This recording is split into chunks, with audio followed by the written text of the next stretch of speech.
Hello everyone, a very warm welcome.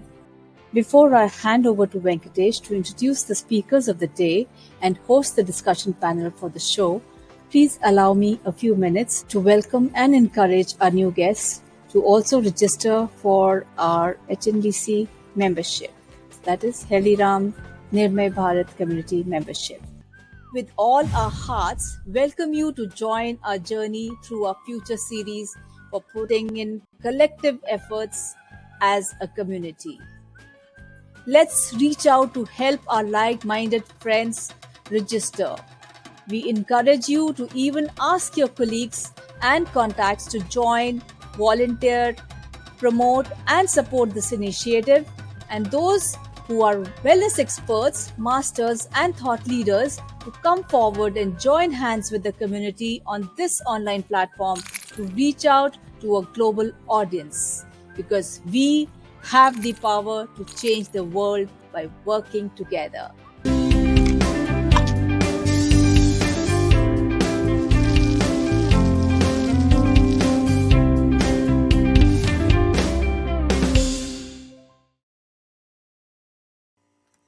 Thank you, Sangeeta, for that wonderful introduction.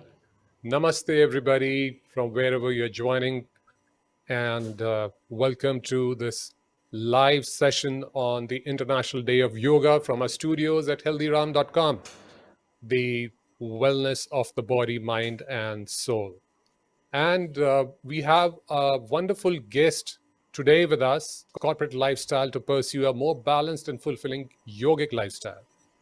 She is the founder of the Yoga Wellness Studio in London for the last 10 years, a wellness coach, NLP therapist, Reiki master, yoga mentor, and she brings a wealth of well-being experience today. Namaste and a very happy International Yoga Day to you and to all your audience.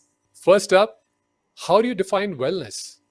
In your opinion, what is wellness?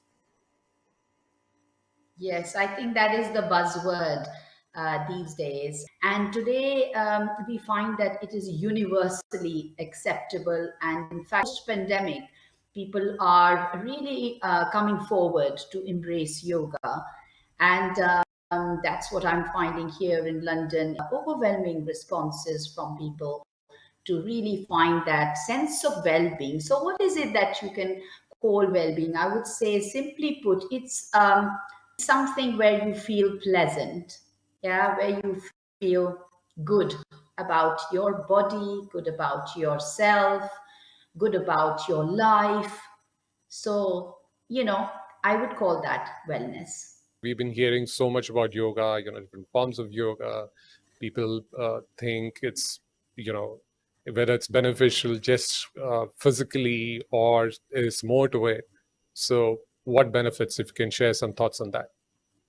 Oh, sure. The translation of yoga is like yuj, is that Sanskrit word, which means your union. So again, making it simple, it's a union first of a person within themselves. So just being able to find that balance within themselves or an alignment that we talk about through the different tools of yoga. The foundation for anybody and everybody who is seeking yoga, whether you are young or whether you are old. It is suitable to most people as a broad spectrum, and also suitable for beginners as well as people who have been doing it, because there's lots of flexibility of how you practice this yoga, and definitely it works on your strength. We're trying to get into a practice and keep that five senses distractions away. So there are different forms of yoga. They've all sprung from Hatha yoga. So popular today are vinyasa or power yoga. As you know, these days people like a lot of power, like a lot of movement. And there are lots of routines you can make for your classes, So like you have hip opener routines, you can have something for lower back strengthening routine, or just arms and legs strengthening routines, or just getting your, strengthening of your spine, or you have twist routines. So there's a lot more flexibility we can go do in vinyasa flow than in a Hatha yoga class. And also, it's probably suited for people who are more regular with yoga, because it can tend to be a bit more fast paced than Hmm. hatha yoga, which is more slow paced, but it's really, the slower you are, the more stability you are Yeah. able to get for yourself. But yeah, it's called athletic yoga. So that's Yeah. another form. And then there's a beautiful form of yoga, I would say, very different from these two, which is again quite popular across the globe. And we are offering all these type of yogas here as well. And that's Hmm. called the yin yoga. So Hmm. as you can appreciate from the word itself, the hatha yoga is the yang yoga. So it's like, we're Right. really building Yin and strength. yang. It's all about making, yeah, exactly. So we are making Right. effort there, and so we are focused. And whereas in this one, yin yoga, we are actually just the opposite. We are not using Hmm. any strength of the muscles. We are getting into a particular pose or a position or a movement with, of Hmm. course, the breath being an integral part of all of yoga. And then Hmm. we are staying in it for at least 2 minutes, 1 minute, and maybe for the more advanced people, they can stay in it for 5 minutes. So holding a pose creates a stretching or flexibility of the connective tissue around the joints. So Right. with that, the flexibility increases, but it's a slow process, you see. So I would True. say joint for yin yoga, muscle strength for hatha yoga, and Hmm. of course, for having nice power and fire, the vinyasa Power flow. yoga. Yeah. I think fantastic examples there, and I couldn't agree with you more, because I myself, had massive slip discs as an example, and I think modern medicine, while of course being extremely important and useful where it is, but there are certain diseases and certain conditions or ailments, for which yoga, the healing through yoga and the alternative modes of healing as we know it really works very well. So I was advised immediate surgery, yoga, homeopathy, Ayurveda, the alternative modes of healing, and yoga in particular really helped to, bring about that healing process. And I'm probably 90% or 95%, okay. So the entire breathing exercises that you spoke about, I think most of us just inhale and exhale. We don't really breathe, which is so fundamental and so important. Breathing right is so important, as you rightly said, and breathing exercises, pranayama, right, doing that regularly. What are the different ways that, one can actually integrate yoga into their lives? Because people think, with anything else, if you look at, oh, gym, you need to go to the gym. We always find a lot of ways and means of finding excuses really to, or the easiest way out.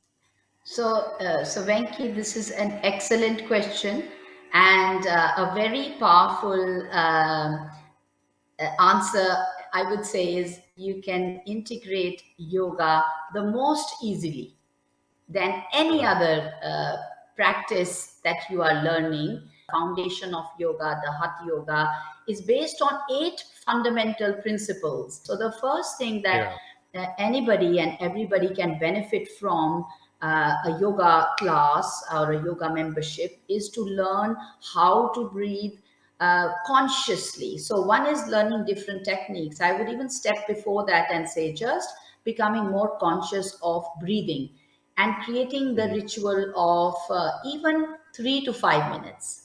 So that's why I Right. say it's very powerful, because I tell everyone you don't have to go shopping for the props. Nothing is Yeah. required. We got our True. breath with us all the time, so we don't have Yeah. to try and step out here or there to do it. And in that itself, the benefits are immense. And I think True. it's the starting point. And then, of course, there are other tools Hmm. which go beyond the physical, because the asanas or the physical movements are so well known. Yoga tools, which are equally beneficial, if not even more. So again, Mm. meditation or dhyana or quiet time. Right. Again, meditation can be a heavy word for a lot of people Yeah. and scare away a lot of people, even myself, I would say. So Right. quiet time, how to just be able to sit quietly, is another way within our yoga classes that you can learn in any Mm. hatha yoga class. Mm. Another tool, maybe you could say, is concentration. We are finding today a lot of parents with young children, with this technology age, and the children getting their iPads at 3 or 4 years of age, or maybe even Yeah. earlier, that it is impacting their level of concentration. And in yoga, again, we have this tool which is called dharana, or Mm. focus. And again, we don't have to go shopping to buy that tool, because it's Yeah. right here with us, and it is our eyes. True. So we are using our eyes, and we teach very simple tools how we can use that to immediately, because our eyes have a connection with our brain. And if we Mm. still our eyes, make them just, stop at a particular point in front of us, and Mm. immediately a lot of chaos and high mental activity of our brain starts lowering down and slowing down, Yeah. really giving Mm. importance to their own bodies as the most sophisticated device to be recharged before they use all the other Yeah. devices during the day. And yes, True. I wish all of them and you lots of love and lots of joy. Thank you. Thank you so much. So, viewers, I hope you enjoyed this session. So, with that, we go over live now to the My pleasure. International Yoga Day celebrations, and we'll be in touch. Do take care of yourselves. Start yoga. Yoga se hoga. Even if you can make a beginning, a small beginning, yes, you don't have to go all out for it. Just make a beginning, and that's good enough. With that note, take care. We'll be back with more. Bye for From now. the belly button, right on the chest, two nice deep breaths. It's also helping you to be able to release tension from here, and the legs, the knee. If you keep your knee nice and straight, you will get to be happy, to be joyful, to be grateful, and mindful.